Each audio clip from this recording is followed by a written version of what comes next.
पिछले 2 क्लास में हम लोग जो है ना क्वाड्रिलेटरल चैप्टर शुरू कर चुके थे। पहला बात तो ये, सबसे पहला वाला क्लास में हम लोग क्वाड्रिलेटरल का कुछ इंपॉर्टेंट टर्म्स थे उसको हम लोग देख चुके हैं, है ना।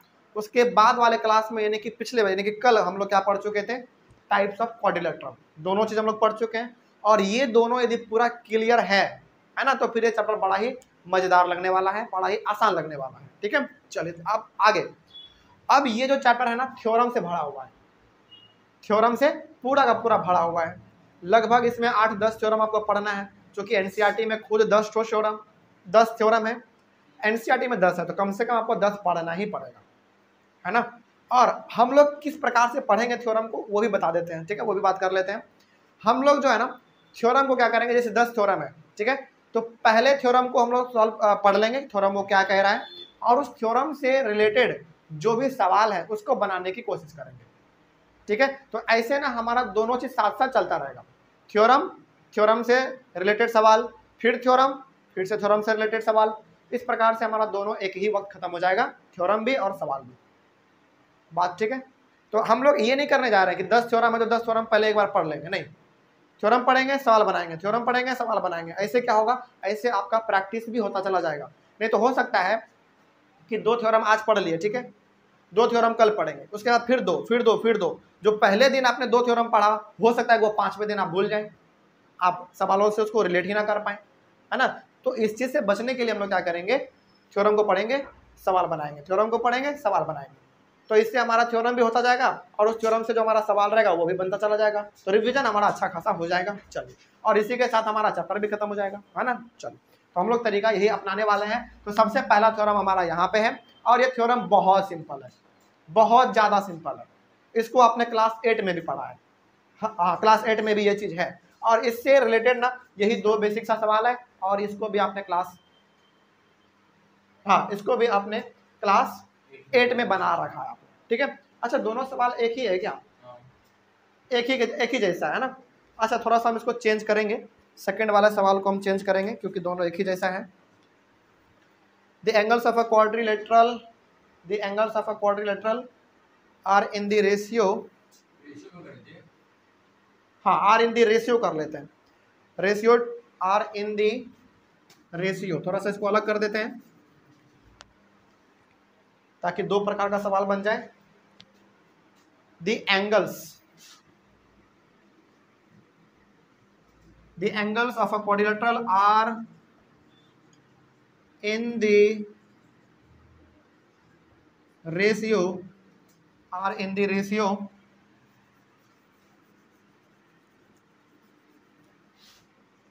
2:4 और कितना है 2:4:5:7 और फाइंड द एंगल्स। चलिए, ये आपका सवाल बन गया, 2 अलग अलग सवाल हो गया ना, और दोनों आसान है, ठीक है। हालांकि अभी पहला थ्योरम है, इसको आप पढ़े भी हैं तो आसान ही है, उसके बाद थोड़ा थोड़ा हमारा जो थ्योरम है उसका लेवल बढ़ता चला जाएगा और सवाल का भी लेवल बढ़ता चला जाएगा। चलिए, अब जरा देखा जाए ध्यान से कि पहला थ्योरम आपसे क्या कह रहा है। पहला वाला थ्योरम आपसे कह रहा है कि देखो, the sum of all the 4 angles of a quadrilateral is 360। ठीक है, स्टेटमेंट है, लेकिन आपको स्टेटमेंट किस रूप से कह रहा है इसको सुनिए। स्टेटमेंट कह रहा है कि देखो आपके पास ना एक क्वाड्रिलेटरल है, ठीक, और आपको मालूम है क्वाड्रिलेटरल है तो 4 लाइन सेगमेंट से बाउंड होगा, ये हम लोग कल पढ़ चुके हैं, और क्वाड्रिलेटरल का 4 एंगल भी होता है। तो ये बताओ कि ठीक है क्वाड्रिलेटरल है, क्वाड्रिलेटरल का 4 एंगल भी है, तो ये हमको साबित करके बताओ कि क्वाड्रिलेटरल के चारों एंगल का सम 360 डिग्री होता है, ये साबित करके बताओ हमको। तो ये हमको यहाँ पे करना है, ठीक है। चलिए, और यदि आपने लाइंस एंड एंगल्स वाला क्लास अटेंड किया था तो आपको मालूम चला होगा कि किसी भी प्रकार के थ्योरम को जब हम लोग बनाते हैं तो सबसे पहले गिवन लिखते हैं, उसके बाद टू प्रूव लिखते हैं, उसके बाद फिर कंस्ट्रक्शन का जरूरत है तो कंस्ट्रक्शन करते हैं, यदि जरूरत नहीं है तो नहीं लिखते हैं, उसके बाद फिर जाके हम लोग प्रूफ करते हैं, है ना। चलिए, तो यहाँ पे अब आप ध्यान से देखेंगे कि किस प्रकार से आपको सॉल्व करना है इस थ्योरम को। देखिए ध्यान से, सबसे पहले गिवन, देखो इसमें क्या कहा गया है, पहले the sum of all the 4 angles of a quadrilateral. Quadrilateral कहा ना, तो आप एक क्वाड्रिलेटरल पहले बना लो, पहले एक क्वाड्रिलेटरल बना लो। सपोज ये मेरा एक क्वाड्रिलेटरल है, क्योंकि 4 साइड है, तो A बी, सी और डी हमने इसका नाम दे दिया, क्योंकि ये क्वाड्रिलेटरल हो गया, ठीक है। और इसका 4 एंगल है ना, 1 2 3 और ये 4 एंगल है। इन चारों एंगल का सम 360 डिग्री होता है, यही आपको साबित करके बताना है, ठीक है। तो आपको गिवन क्या दिया हुआ है? गिवन आपके पास दिया हुआ है क्वाड्रिलेटरल ABCD। आपके पास एक क्वाड्रिलेटरल है जिसका नाम है ABCD, ठीक है। ये आपके पास गिवन है, यहाँ पे आपको दे दिया गया। तो आपके मन में सवाल आया होगा कि सर ये दिया हुआ सवाल में कहाँ था, ये तो आपने बनाया है ना। लेकिन हम क्यों बनाए? क्योंकि यहाँ पे क्वाड्रिलेटरल का जिक्र हुआ था, तो हमने पहले बना दिया, यानी कि ये दिया हुआ है सवाल में। बात खत्म। आगे गिवन के बाद हम लोग लिखते हैं टू प्रूव।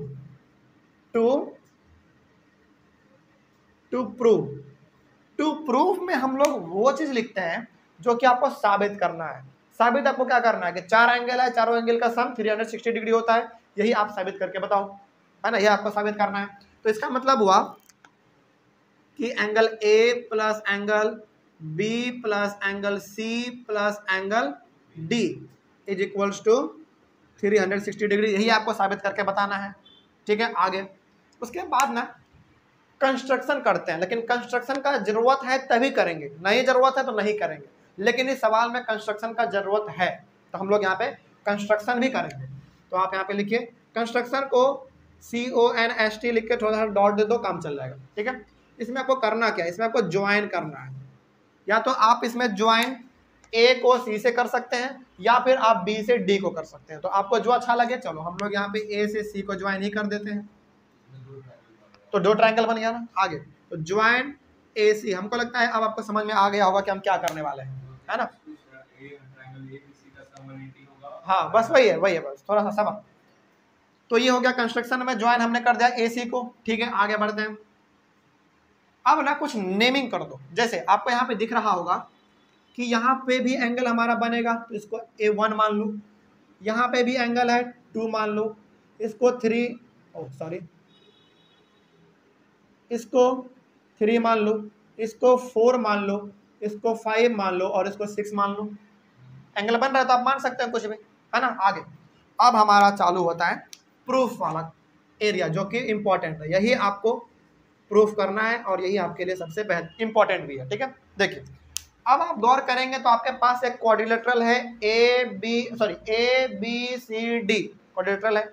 इसमें आपने AC को ज्वाइन किया, इस वजह से ये ट्रायंगल आपका 2 अलग अलग हिस्सों में बट गया। सॉरी, क्वाड्रिलेटरल आपका ये 2 अलग अलग ट्रायंगल में कन्वर्ट हो गया। आप ध्यान से देखेंगे तो ADC एक ट्रायंगल नजर आएगा और ABC भी एक ट्रायंगल ही नजर आएगा।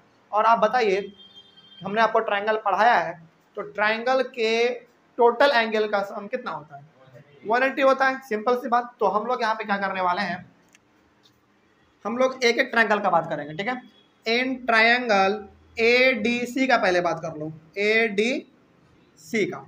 इन ट्रायंगल ADC का हम लोग यदि बात करें तो हम लोग यहाँ पे लिख सकते हैं angle 1 plus angle 2 plus angle 3 बराबर 180 डिग्री होता है। ये आपको कहाँ से मालूम है? ये आपको रीजन भी लिखना होता है कि ऐसा क्यों हुआ। तो रीजन आप याद कीजिए, ट्रायंगल चैप्टर हमने पढ़ाया था, angle sum property of a triangle, है ना। तो रीजन में हम लोग लिखते हैं angle sum property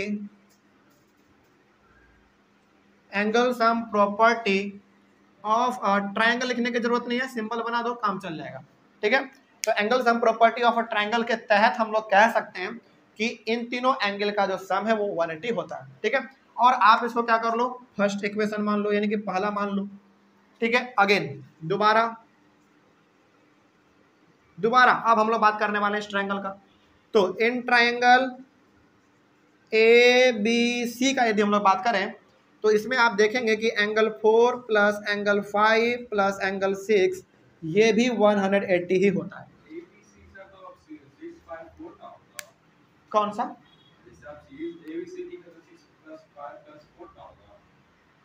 ABC number लिख दो ना कोई भी। देखो हालांकि चलो ठीक है, आपका कहना था एंगल 6 एंगल 5 और एंगल 4 को जोड़ो, वो भी ठीक है, लेकिन चूंकि सीरियल में चल रहा है तो अच्छा लग रहा है। एंगल 4 5 6 ऊपर में 1 2 3 4 5 6 अच्छा लग रहा है, इसीलिए ठीक है। ठीक है ना। तो इसमें भी आप रीजन क्या लिखेंगे, इसमें भी आपको यही वाला रीजन लिखना है, ठीक है। तो यहाँ पे हम खाली छोड़ रहे हैं आपके लिए, आप यहाँ पे सेम रीजन लिखेंगे और इसको आप मान लीजिए सेकंड मान लीजिए, ठीक है। यहाँ तक आगे बढ़ते हैं। अब एडिंग, अब आपको ऐड करना है, एडिंग फर्स्ट एंड सेकंड, दोनों को ऐड कर दो, दोनों को, पहले वाले को भी और दूसरे वाले को भी। यदि आप ऐड करेंगे तो आप क्या लिखेंगे, angle 1 plus angle 2 plus angle 3 plus angle 4 plus angle 5 plus angle 6 बराबर 180 डिग्री प्लस 180 डिग्री, यही लिखेंगे ना आप, क्योंकि आपको दोनों प्लस करना था, प्लस हमने कर दिया। चलिए अब इस चीज को आपको ध्यान से देखना है, क्योंकि ये चीज समझ गए तो फिर ये आपको समझ में आ जाएगा पूरा, ठीक है। ध्यान से देखिए, यदि हम लोग अब थोड़ा सा अरेंज करने का काम कर लें तो यहाँ पे ना पहले इसको देखो, ठीक है। यहाँ पे क्या है, 1 और 6 है, तो सारा तो प्लस में ही है, तो 1 और 6 को एक जगह लेके आ जाओ, ठीक है। एंगल 1 प्लस एंगल 6 लिख सकते हैं ना, सब प्लस में तो हम लोग लिख सकते हैं, कोई दिक्कत नहीं।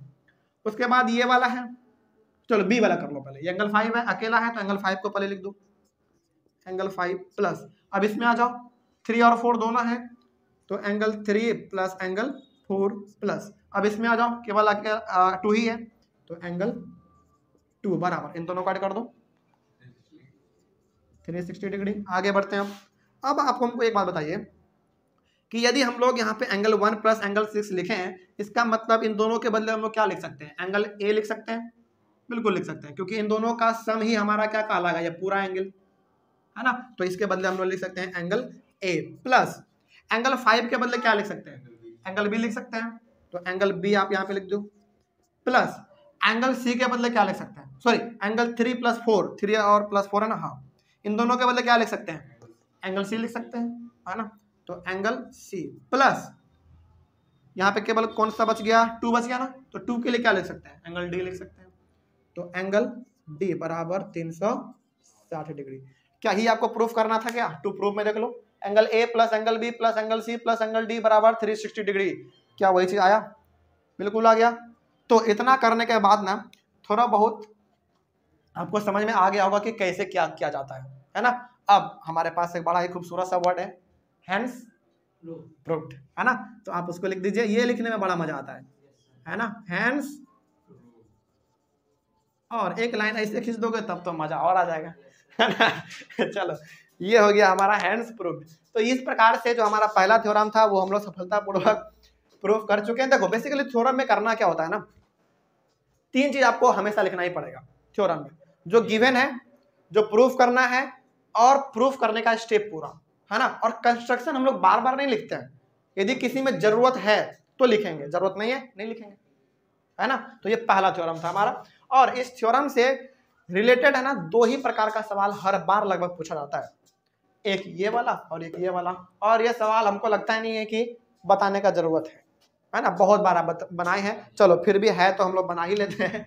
देखिए ध्यान से, कहा जा रहा है कि 3 angles of a quadrilateral measure 110 degree, 82 degree and 68 degree, यानी कि एक क्वाड्रिलेटरल आपके पास है और उस क्वाड्रिलेटरल में 4 एंगल है, लेकिन 4 एंगल में से 3 ही एंगल का आपको वैल्यू दिया हुआ है, ठीक है ना, तीनों वहां पे दिया हुआ है। Find the measure of the 4th angle, तो चौथा एंगल का वैल्यू निकालो, है ना। तो आप क्या देखो, हाँ एक चीज और हम बताना चाह रहे हैं, मैथ में आप हमेशा ये चीज कोशिश कीजिएगा हमेशा कि कोई भी आप सवाल बना रहे हैं ना, यदि पॉसिबल हो सके तो आप उसमें ना डायग्राम बना दो, चाहे आप सर्किल पढ़ो, ट्रायंगल पढ़ो, क्वाड्रिलेटरल पढ़ो, ट्रेपेजियम पढ़ो, पैरेललोग्राम पढ़ो, कुछ भी पढ़ो, लेकिन वहां पे संभव हो सकता है कि डायग्राम बना के समझाया जाए तो बना दो। क्योंकि हम एक टीचर हैं तो हम बता सकते हैं आपको कि बच्चे का जो कॉपी है ना किस प्रकार से देखने में सुंदर लगता है, टीचर किस प्रकार से नंबर देता है ना। और यदि आपने सपोज जैसे यहाँ पे सपोज मान लो कि ये सवाल ही दिया हुआ था, एक मान लो कि हमको एग्जाम में हम बैठे हैं और ये एक सवाल ही है, ठीक है ना, थ्योरम नहीं है सवाल है, तो सवाल तो हम लोग ऐसे भी बना सकते हैं, लेकिन यदि आप एक डायग्राम बना के चीजों को लोकेट कर देंगे ना तो टीचर खुश हो जाता है, उसको ना आधा से ज्यादा चीज यानी कि 70% उसको डायग्राम देख के ही समझ में आ जाता है, अच्छा ये बच्चा ये चीज करना चाहता है। अब मान लो सपोज करो कि आपने डायग्राम भी बना दिया, आपने पूरा स्टेप भी लिख दिया, लेकिन लास्ट में आपका आंसर गलत आ गया, कोई दिक्कत नहीं है, इस चीज का टीचर नंबर काटता ही नहीं है, बिल्कुल नहीं काटता है, पूरा प्रोसेस का आपको नंबर मिलेगा। लेकिन यदि आपने डायग्राम बना दिया तो पूरा नंबर मिल जाएगा।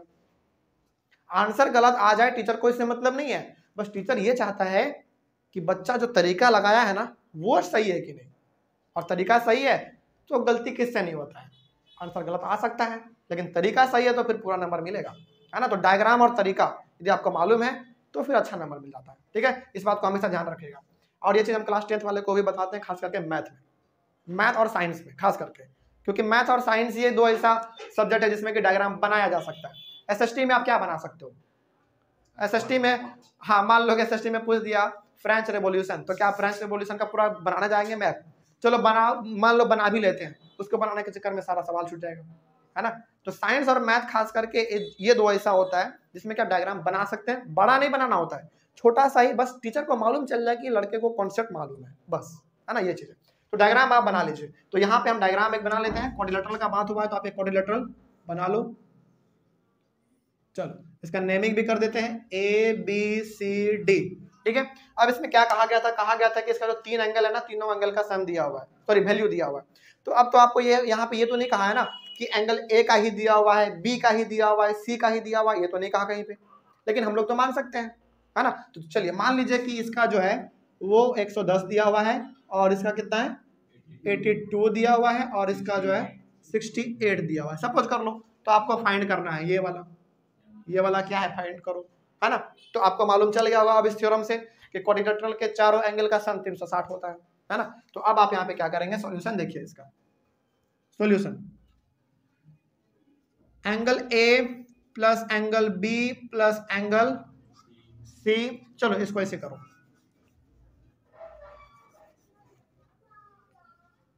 इन क्वाड्रिलेटरल ABCD, क्वाड्रिलेटरल ABCD का हम लोग बात करने जा रहे हैं। तो angle A plus angle B plus angle C plus angle D कितना होता है, 360 होता है। तो अब यहाँ पे आपको रीजन भी लिखना पड़ेगा, आपको, तो फिर अच्छा माना जाता है। नहीं थ्योरम 1 नहीं लिखो, ये नहीं लिखो, यहाँ पे लिखो, देखो बताते हैं रीजन में क्या लिखा जाता है ना। रीजन में क्या लिखा जाता है, रीजन में जो आपका थ्योरम का नाम होता है ना उसी को शॉर्ट करके लिखा जाता है। जैसे आपने, जब हमने आपको ट्रायंगल चैप्टर पढ़ाया था तो ट्रायंगल चैप्टर में आपको हमने ये बताया था कि ये साबित करके बताओ कि ट्रायंगल का सम 180 ही क्यों होता है। यदि आप उस थ्योरम का नाम देखेंगे ना ध्यान से तो आपको थोड़ा बहुत ये वाला नजर आ जाएगा, पूरा नहीं लेकिन छोटा सा ये नजर आ जाएगा। तो बेसिकली हम लोग रीजन में वो चीज लिखते हैं जो थ्योरम का नाम होता है, अब पूरा नहीं उसको शॉर्ट करके कॉम्प्रेस करके लिखते हैं। तो अब बताइए कि थ्योरम का नाम ये है और वही रीजन हमको यहाँ पे लिखना है, तो इसका छोटा सा रूप क्या हो सकता है बताइए। आप ये लिख सकते हैं sum of all the angles of a quadrilateral is 360, short में करके लिखना है आपको। हालांकि थोड़ा लंबा हो गया लेकिन थ्योरम भी तो लंबा है, ये भी तो देखो कितना शॉर्ट करोगे इसको, है ना। तो आप रीजन में क्या लिख सकते हो, sum of all the angles, हाँ sum of all 4 angles of a quadrilateral is 360 degree लिख सकते हैं रीजन हम लोग। तो आप यहाँ पे रीजन भी लिख दीजिए, चलो यहीं पे लिख देते हैं सम ऑफ ऑल दी। अच्छा यदि हम लोग थोड़ा सा और इसको छोटा करना चाहेंगे ना, थोड़ा सा कंजूसी करेंगे, मालूम है क्या, जैसे ऐसे हम लोग एंगल्स नहीं लिखेंगे, एंगल का साइन देंगे और ये छोटा सा ऐसे लिख देंगे, हाँ sum of all the angles of a quadrilateral is 360 लिख सकते हैं। आप ये भी लिख सकते हैं जो हम यहाँ पे लिख रहे हैं, sum of all the angles of a quadrilateral is 360 degree, है ना। तो जो अच्छा लगे आपको लिख दो। तो sum of all the angles of a, हो गया, चाहे आप साइन बना दो या फिर ये लिख दो, है ना। हमने कल बताया था आपको sum of all the angles of a quadrilateral is 360 degree, बस हो गया रीजन। लेकिन आप इस रीजन को ध्यान से देखोगे ना तो इस थ्योरम का नाम भी आपको मालूम चल जाएगा, थोड़ा बहुत मिला हुआ है ना। तो रीजन हमेशा हम लोग वही लिखते हैं जो कि थ्योरम का नाम होता है, लेकिन नाम पूरा छाप देंगे नहीं, उसको कंप्रेस करके ताकि टीचर को समझ में आ जाए, है ना। ये हो गया आपका रीजन। अब आगे देखिए ध्यान से, अब आपको वैल्यू पुट करना है। एंगल ए का वैल्यू कितना है 110, एंगल बी का 82, एंगल सी का 68। एंगल डी मालूम है क्या? नहीं, तो डी मान लो या फिर एक्स मान लो, आपके ऊपर डिपेंड करता है, बराबर 360 डिग्री। अब इन सबको ऐड कर दो, कितना हो जाएगा? चलो 8 2 10 के 0 हाथ में 1, 6 2 8 1 9 10 के 0 हाथ में 1, 1 मिनट कंफ्यूज मत करो। 8 2 10 के 0 हाथ में 1 है ना, 14 1 15 15 1 16 के 6 हाथ में 1 1 1 2 260 है ना, 260 डिग्री प्लस एंगल डी बराबर 360 डिग्री। आगे देख लो, एंगल डी बराबर 360 डिग्री माइनस 260 डिग्री है ना, तो एंगल डी बराबर 100 डिग्री हो गया। तो 100 यहाँ पे हम बेसिकली बुंदा दे रहे हैं, क्योंकि मेरा मार्कर का ये थोड़ा सा ज्यादा बड़ा है, तो आप इसको छोटा सा गोल कर दीजिएगा, ठीक है ना, कुछ इस प्रकार से एकदम छोटा सा, ठीक है। लेकिन हम तो केवल इतना ही दे रहे हैं तो काफी है, क्योंकि थोड़ा सा मेरा इसका चौड़ा ज्यादा है। हो गया, चलिए, तो ये जो हमारा एंगल डी आया, यही आपका फोर्थ एंगल का मेजरमेंट है, ठीक है ना। तो आप यहाँ पे लिख सकते हो एक लाइन में, hands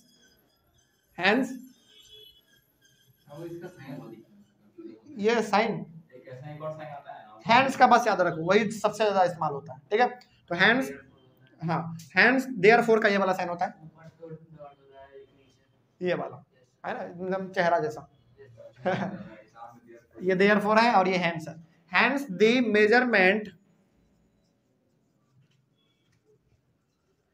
measurement of the fourth angle as 100 degree. हो गया, बस सिंपल। आगे बढ़ते हैं, सवाल नंबर 2। सवाल नंबर 2 को बनाने से पहले हम आपको एक चीज बता देते हैं, इस बात को आप हमेशा याद रखिएगा, और आपने इस चीज को क्लास 6 7 8 में भी देखा होगा, और ये आगे चल के जहां तक आप मैथ पढ़ेंगे हर चीज में आप इस चीज को ध्यान में रखिएगा कि जब भी कोई बात रेशियो में दिया हुआ रहे, हाँ जब भी कोई बात रेशियो में दिया रहे तो उसके साथ x मल्टीप्लाई कर दो, सिंपल।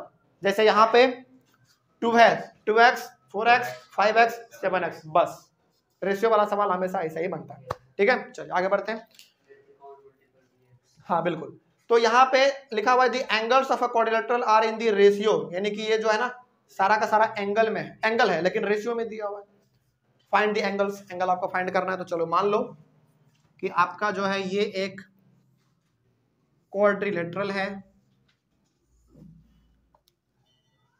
ए बी सी और डी, ठीक है। इसमें जो है ना चारों एंगल आपका दिया हुआ है लेकिन रेशियो में दिया हुआ है ना। तो आप क्या करोगे, जैसे सपोज मान लो ये वाला 2 है, तो आप क्या मान लो इसको 2x मान लो, ठीक है। और ये वाला कितना दिया हुआ इधर 4 है ना, तो 4x मान लो। ये वाला 5 है तो 5x मान लो, और इसको क्या है 7 है तो 7x मान लो। लेकिन वहां पे मानने से नहीं होगा, यहाँ पे आपको लिखना भी पड़ेगा, है ना। यहाँ पे आप लिख लो,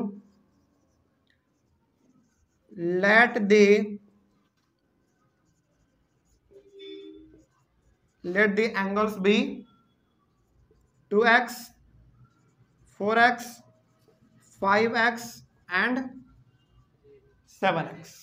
इतना आपने कर दिया, आगे काम आसान है ना। अब देखिए ध्यान से, अब आपको बात करना है in quadrilateral A B C D का, in quadrilateral A B C D का बात करना है।